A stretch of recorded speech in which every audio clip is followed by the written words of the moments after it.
visionary, revolutionary. I'm a visionary,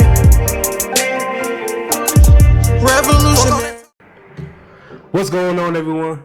Thank you for tuning in to another episode of the D&B Podcast. I'm your host, the champ, Camilio Salamander, and I'm here with my stupendous, tremendous, McMarvelous co-host, KB the Mark. Because I'm a fucking mark for this shit. And today, guys, we a little bit late on this, but we had some technical difficulties when we filmed the first one. But we are here with the quarter two review, quarter two roundup. About 600 views we got on the first one, so let's try to double that shit for this one. It's quarter two.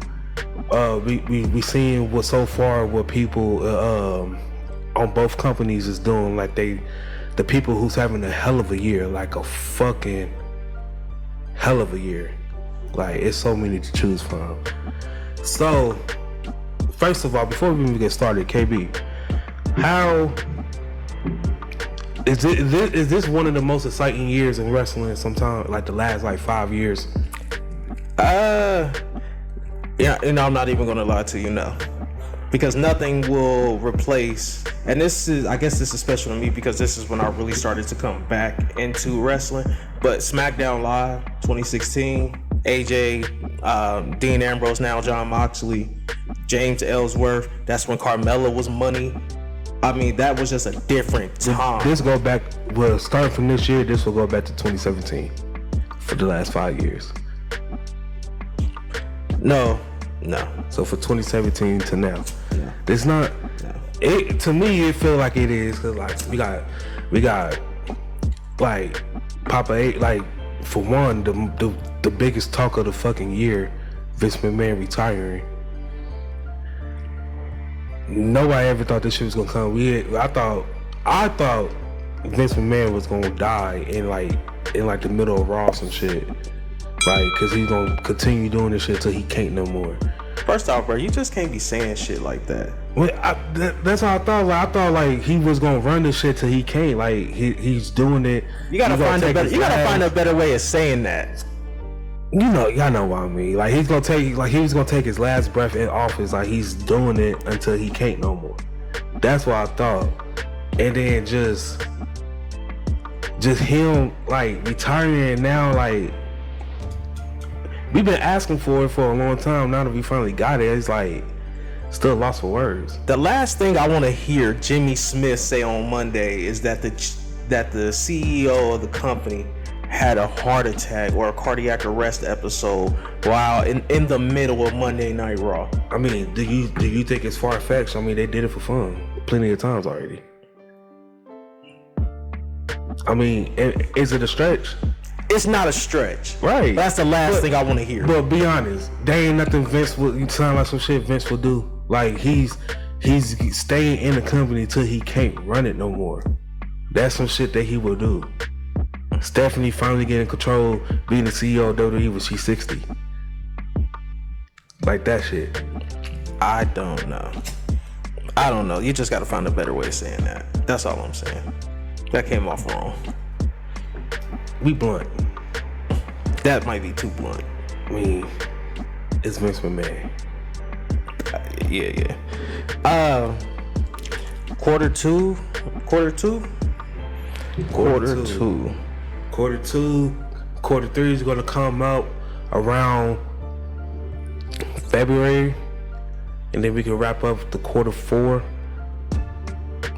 I realize we go on WWE's time, which is weird. Yeah, it's kind of is. It's weird. Well, they got seniority in this bitch, so. I mean, I just think it is weird though, because AEW doesn't have a year like that. It's literally January. It follows the same calendar year, while these motherfuckers over here in Bristol is like, nope, we are going April to April. So quarter 30 is gonna be out at the end of January, and then quarter 4 gonna be out the end of May. Cause what pay-per-view they got in May? Ended Double or Nothing? Yes. Yeah, so after Double, we ended at the Double or Nothing. Cause I think Double or Nothing is AEW big pay-per-view. I would say if they had a year, it'd be September to September. You think? Yes. Will September all out? Yeah.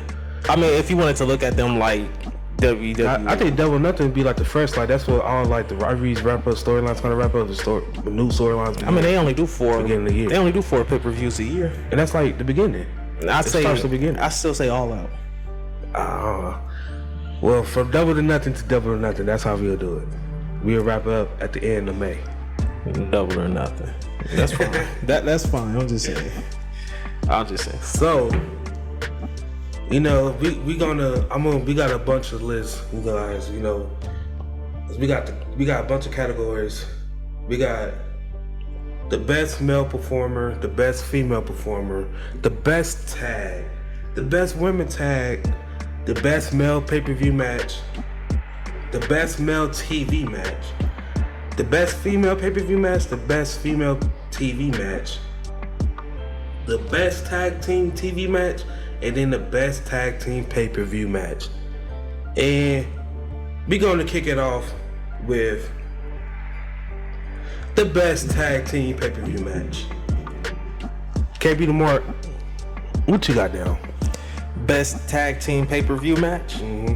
That can go to none other than Top Guys, FTR versus the Briscoes, 2 out of 3 falls match at Ring of Honor, Death Before Dishonor. That's funny. That's why I started there, because I knew we was seeing eye to eye on that one. I knew it. 50 minutes of excellent tag team wrestling. Yeah. And then I think the finish is what got me. With Cash Wheeler crashing through the table and Dax, I think he did the top rope pile driver and got the win, and you're just like, God, I see why Tony Khan put it in the main event. He just knew what was gonna send everybody home happy. Mm-hmm. Hey, they haven't been disappointing this year at all. They've been on a hell of a roll. We're gonna start from the bottom to the top. The best tag team TV match. KB the Mark. Top Guys again. They have been killing it. Top Guys versus the Young Bucks 2. AEW Dynamite. They killed it. Matt Jackson spitting in the face of both Cash and Dax. They hit him with a BTE trigger to finish it off with the big rig. I can go back and watch that match even now. You guys know how I feel about saliva and wrestling. They don't mix. But I got something that's better than that.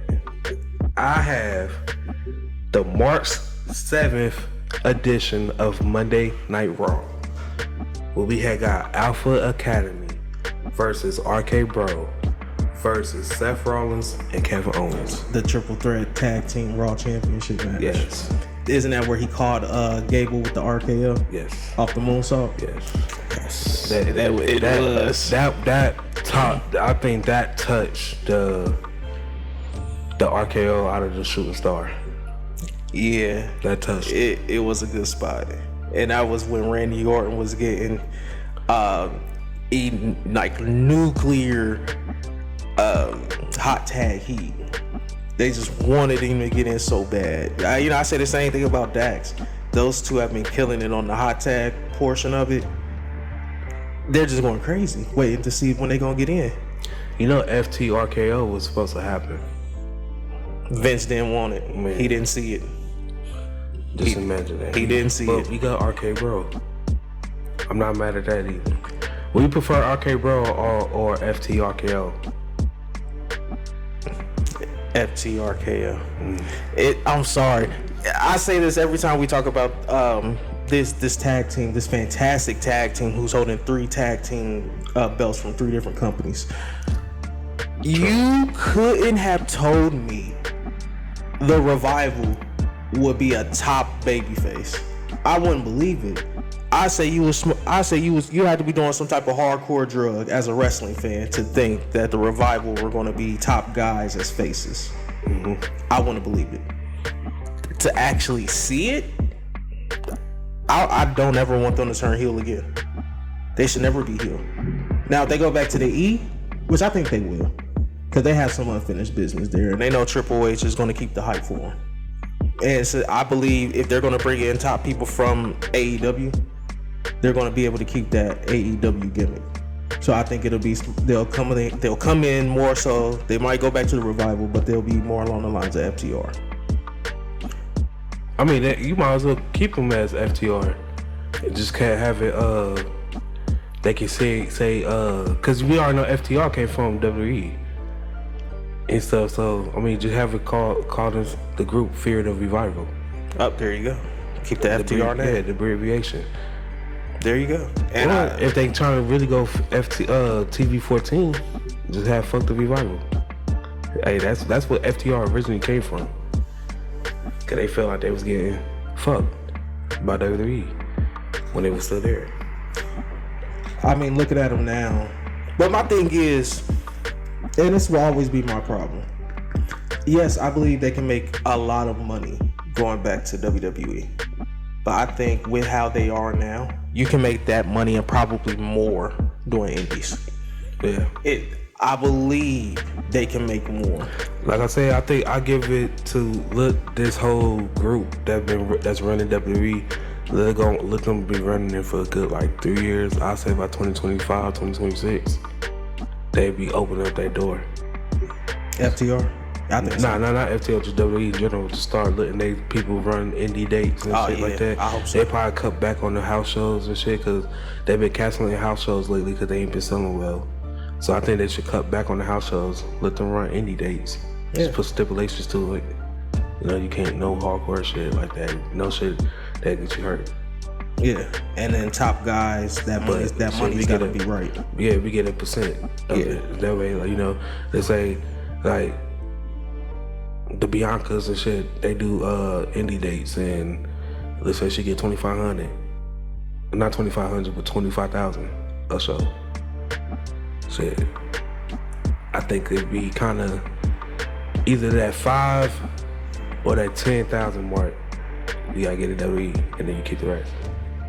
I would say they should be able to keep 20% of it, because technically you are an independent contractor, but you are still a face of this company, and if you get hurt not on our dime, that's a problem. And that's what the money coming from. Right. You gotta make something back. Right. But yeah, I think they should do that. But when it comes to FTR, I think they could probably make more money doing indie days and still being contracted to AEW. That would be an amazing thing in wrestling, in the wrestling community, because even though let's say damn, I want to book Ricochet for this show, but dang, he charged $25,000. But if you're an independent promoter and you man, I paid this ticket, I promote him, I can make $100,000.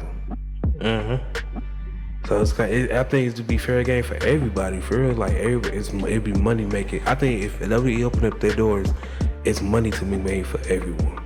I think so. Because you gotta think, even those jobbers will start making money. Yeah, because just because you're a jobber in WWE don't mean you ain't sweet. You feel me? You put your job in WWE, but hold 6 indie titles and shit. Right. And stuff. So, but the best female TV match, Naomi versus the Queen, Charlotte Flair, SmackDown Women's Championship, the February 11th episode. Naomi's, I don't want to say coming out party, because everybody outside of the higher ups in the old regime knew how sweet Naomi was.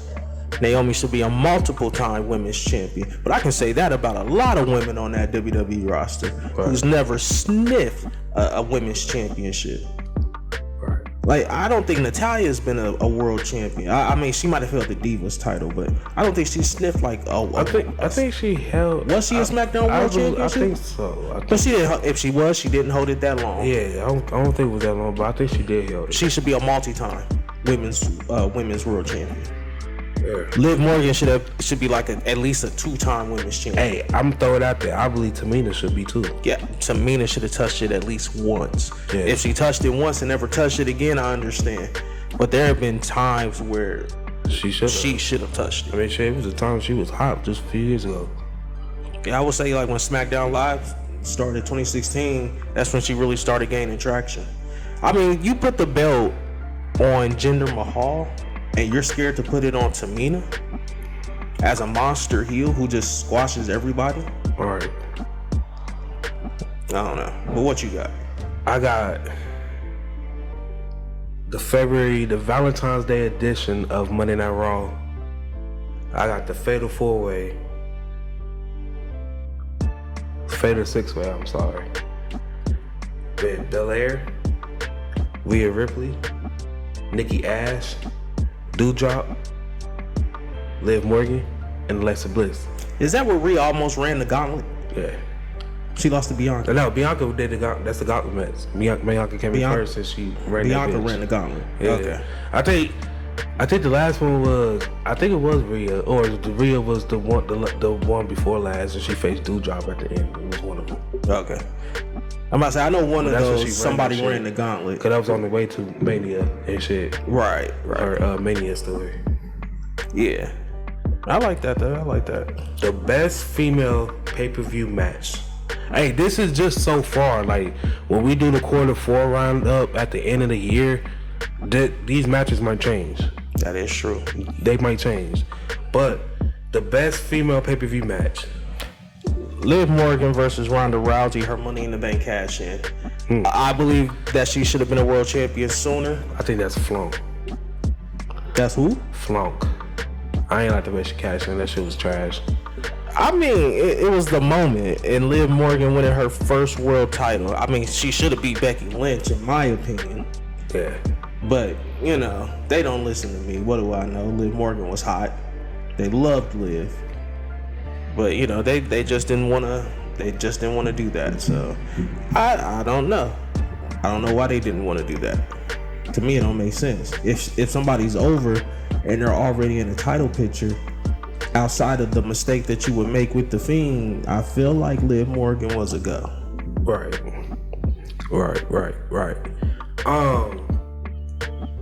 Next we got, well, shit, I gotta say mine.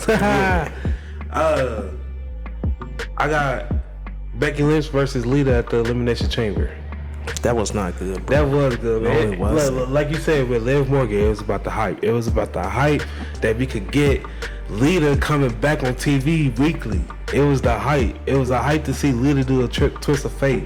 It was the hype to see Lita hit the moonsault. It was just the hype to see old generation versus the new. She didn't look good. It was the hype. It was Fuck not that. the hype. It was the hype.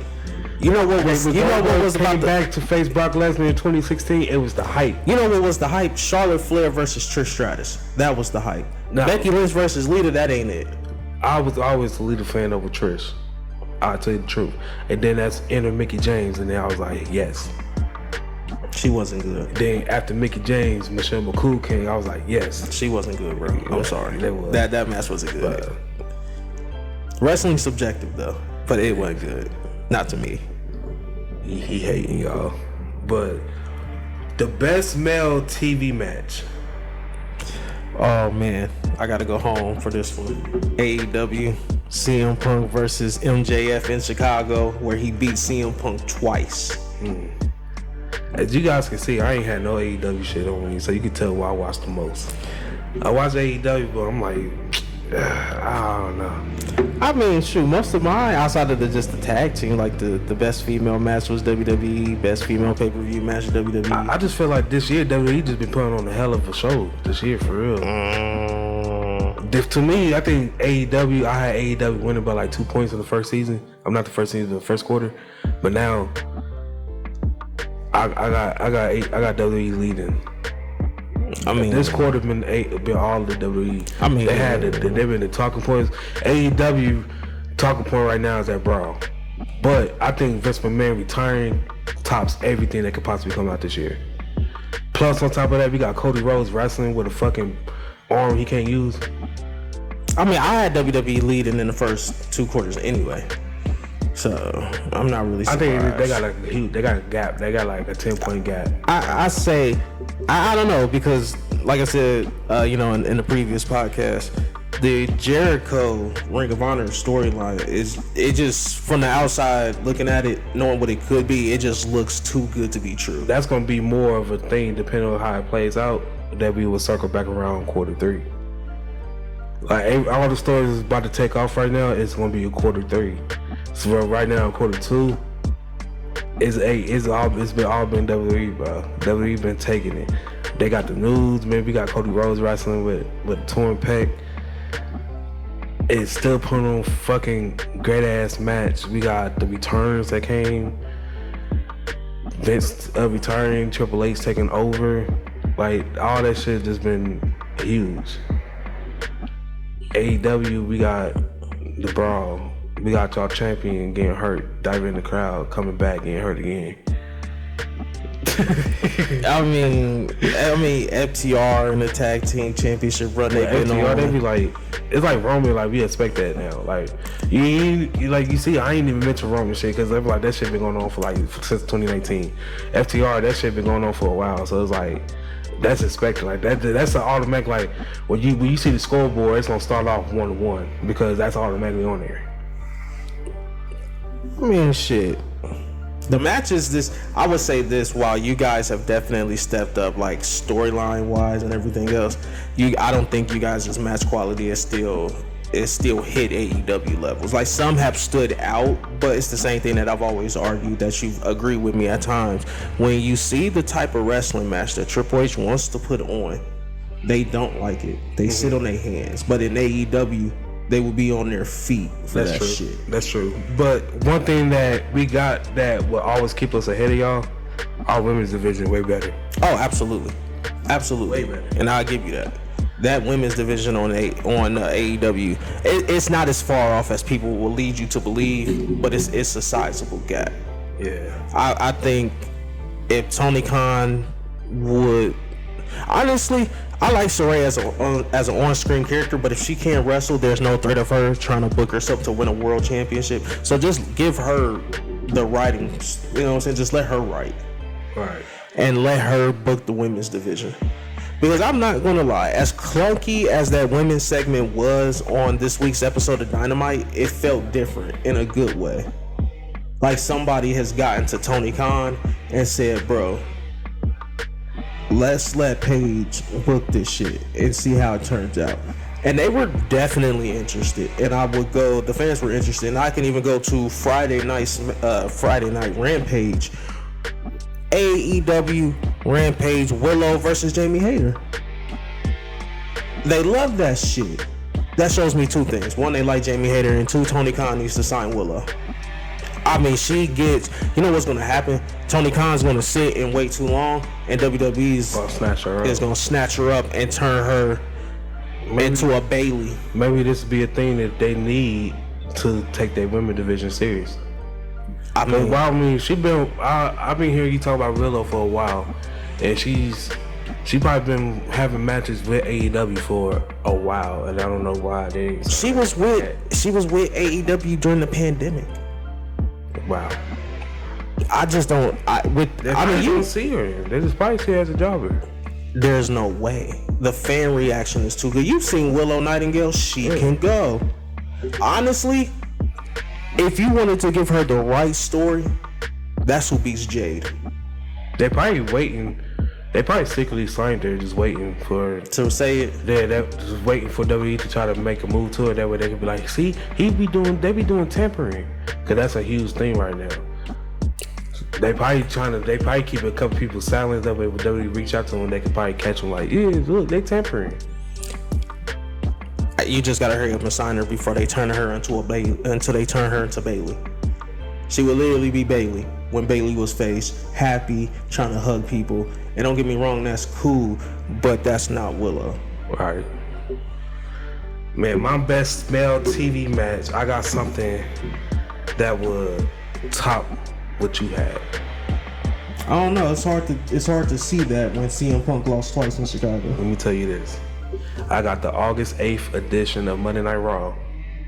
I have the almighty Bobby Lashley versus Tommaso Ciampa for the United States Championship. At a point, it looked like Tommaso was gonna win, and then Bobby was he got up.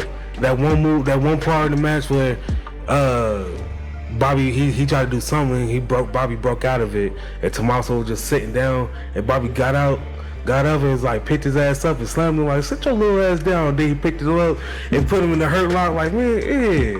Like, I'm done playing with you. I'm done playing with you. Made his ass tap out.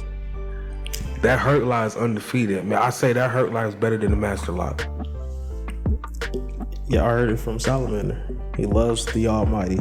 It was a good match. I just don't think it's better than MJF. Robbie has been having a hell of a year. Yes. Yes. We got the best male pay-per-view match. This can go to none other than my guy, the American Nightmare, Cody Rhodes versus Seth Rollins in the Hell in a Cell, where he took the jack. I went back and watched it the other day to hear the gas, the silence. You heard the air suck out. Yes, it echoed through the arena when he took the jacket off. There was not a sound. When I seen it, I thought it was fake. I was like, WWE added on some shit. They added on like some paint and shit. That's what I was thinking. I went back and looked at people's reactions to it, and everybody's just like, "What the fuck?" And that's what I'm like, cause I screamed that shit when I saw him take it. I'm like, "What the fuck?" I thought it was kayfabe when it was reports that he got injured, but he's gonna be fighting him. I'm like, "Oh, that's kayfabe. They about to this how he gonna lose."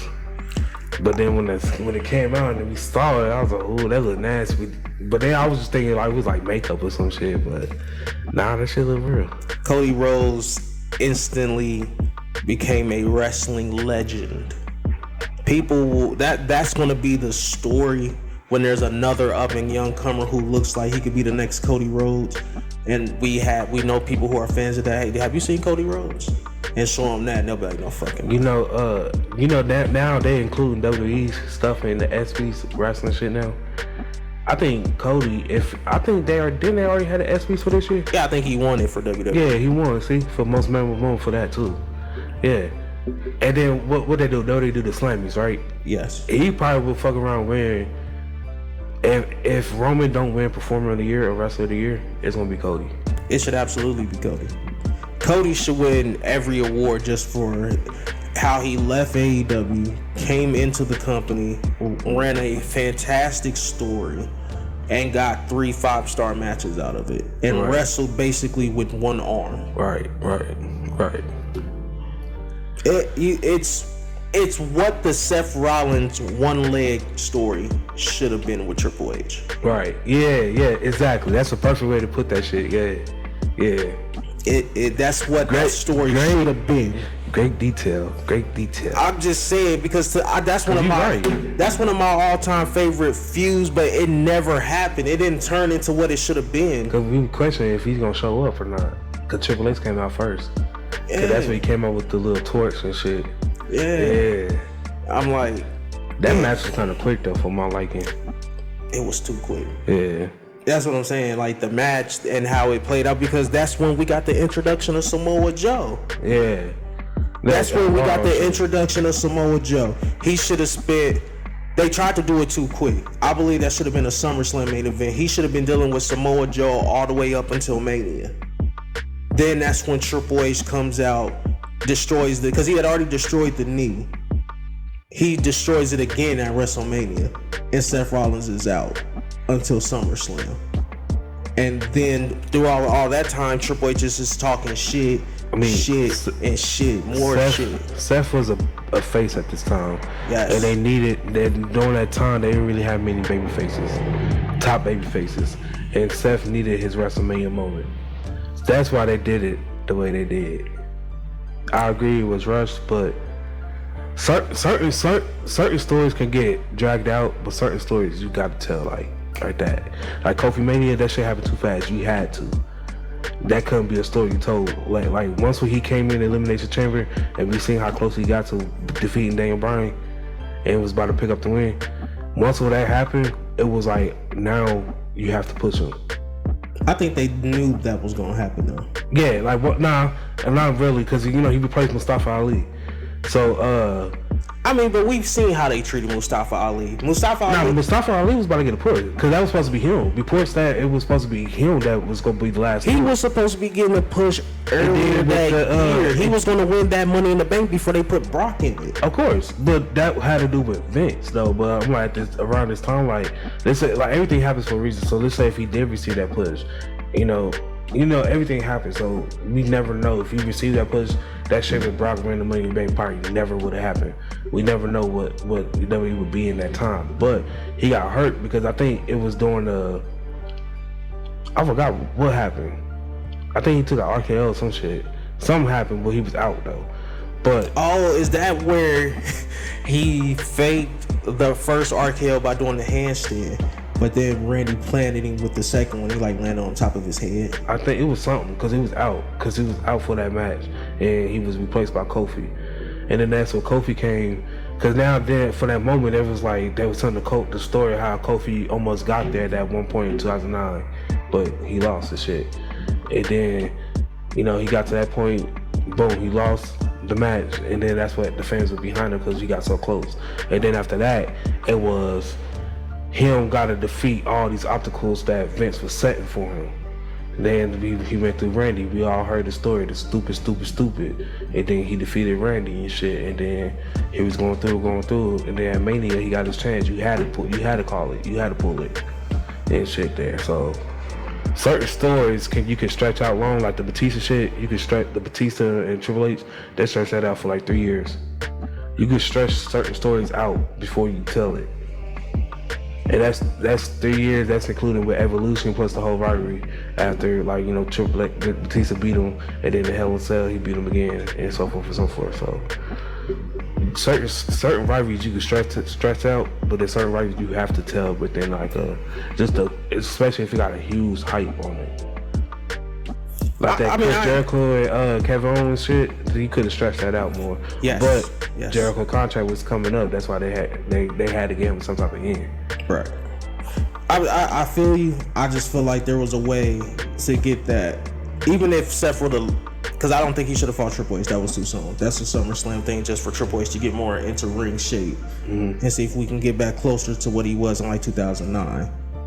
Because I don't think he would ever get back to 2005. I think that's just too far gone. But he can get back to 2009. But I felt like Seth Rollins could have lost to Samoa Joe at WrestleMania. That way, if he didn't want to write him off TV, that's still an obstacle he has to climb in order to get to Triple H. He just pretty much beat the shit out of Samoa Joe and then moved on trying to fight Hunter. But, I'll just leave that there. Now we're moving on to the individual awards. Coming up first, we got the best women tag. Who you got? I was going to go and change my pick, but I'm going to keep it the same. I was going to say Toxic Attraction, but I'm going to go Sasha Banks and Naomi because we saw what them leaving the company did to that women's tag division. It completely desecrated it, and it took WWE, a month and a half to get a tournament? Yeah, it took them a while before they even picked back up. Now I think they're kind of on the right track, though, with the women's division. Yes. But I forgot to tell my best pay-per-view match. I got Seth Rollins and Cody Rhodes at WrestleMania 38, night 1. Man, it was the first. It was the first. Yeah. We all knew though. Yes, we did though. But it's funny because I said so. You already said my favorite. My best women's tag. Mine's is Toxic Attraction. Mandy Rose? Yes, it's all about Mandy. It's all about Mandy. Actually, it's all about Mandy, Gigi, and JC. Nah, to me, it's about Mandy. Ever since she turned black, she dyed her hair black. Yes. Mandy Rose is definitely surprised a lot and has had a career year. Yeah. She's going to Halloween Havoc because that's when she beat Raquel. I think she has a title match on Halloween Havoc. So she's guaranteed a year-long run. I'd say Lil beat Oscar Reign with the title. Really? I think she loses it on Halloween Havoc. You think? That's a guaranteed year. She can be called up with the rest women's division the women's division and the women's tag division kind of do need like new faces a little bit. You need a new trio to take on Bayley and Damage Control. Yes, you do. Well, my thing is, I guess they're all float-ins, but I really wouldn't even want to put them together yet. But how do you introduce Mandy? I guess I know this is what you should do with the women's tag division. Forget the tag teams. Add another title. Trios. We'll make the women's tag division the trios division. Why not? You got the stables. You got Mandy. You got Toxic Attraction. You got Damage Control. You kind of got Bianca and Asuka and Bliss. You still need more women on there before you do this. Yeah. What I'm saying, like, it's a good start though. Yeah, it's a good start. That way you can get the people, like, let's say Bayley, you want to put a title on her, but you ain't trying to take the title off of Bianca. That's where that comes in play. Yeah, I mean, yeah, it's a good start, but you know, I just think you need more women before you do that. But it's a good start though. Yeah. The best tag team. That's not even a question. FTR. I got FTR and I got the Usos tied. FTR. Oh, sorry, 3 championships, 3 different promotions. Hey, 2 championships, 2 promotions. You mean 2 brands? 2 brands. I feel you. Hey, if they want to go down there and be pretty deadly for the NXT tag team belts, I might have to say we looking at a tie right now. Now I got the best female performer. Who do you got? The EST of WWE, Miss Bianca Belair, the quickest, the fastest, the strongest, the smartest. Hey, I got her on my list. I got Bianca, I got Liv Morgan, and I got the goddess, Miss J. Cargill. She just beat Diamante. Yes. Now she's got Nyla Rose. But now I think at this point, I will put them top 3, but I think I could probably label 1, and I'll put on J. Cargill. Hey, I feel like she's about to lose to Nyla Rose. I don't want it to happen. Cause I want it to be Willow. I want it to be Willow. If anybody deserves it, they had the perfect story. They just did it too quick. She could have did it to Athena. Well, Athena too. But now we got the best male performer, man. This is the hardest one I couldn't decide on. I don't see why. One guy wrestled with one fucking arm. Cody in Rhodes. A Hell in a Cell match. It's Cody Rhodes. Cody. He left, I say it all the time, he left AEW on the 5-star, came out to WWE and knocked out 3 of them. True.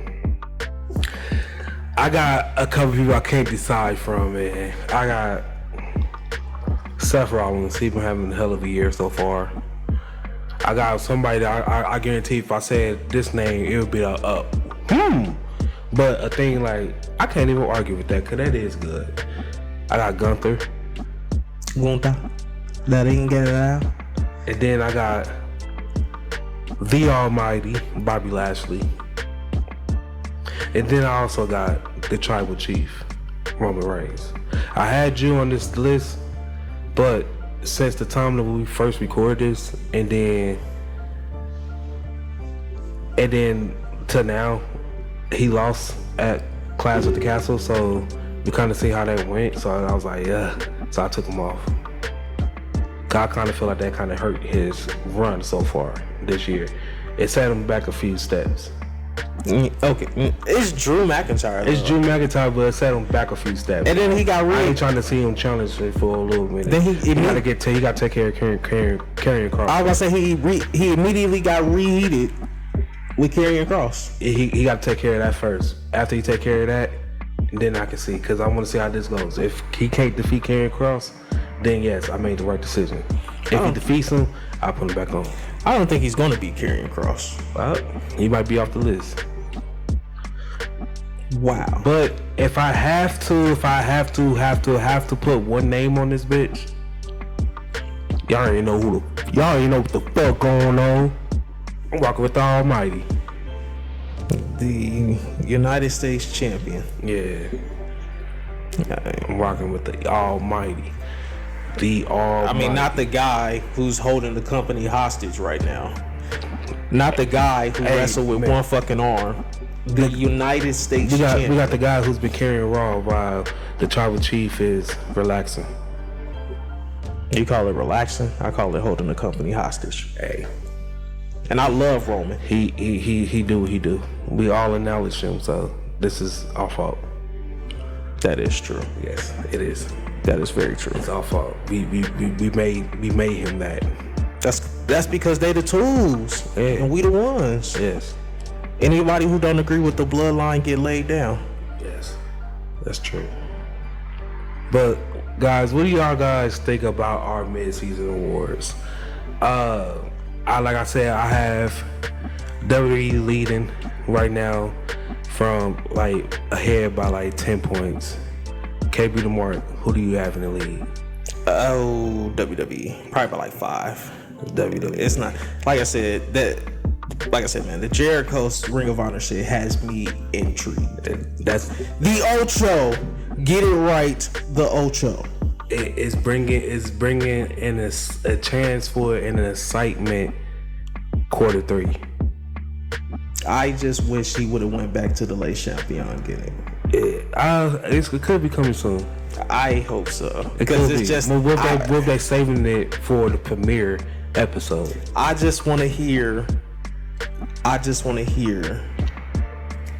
can't think of their ring announcer.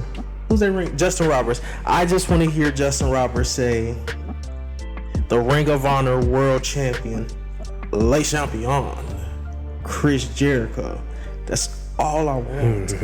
That's all I fucking want.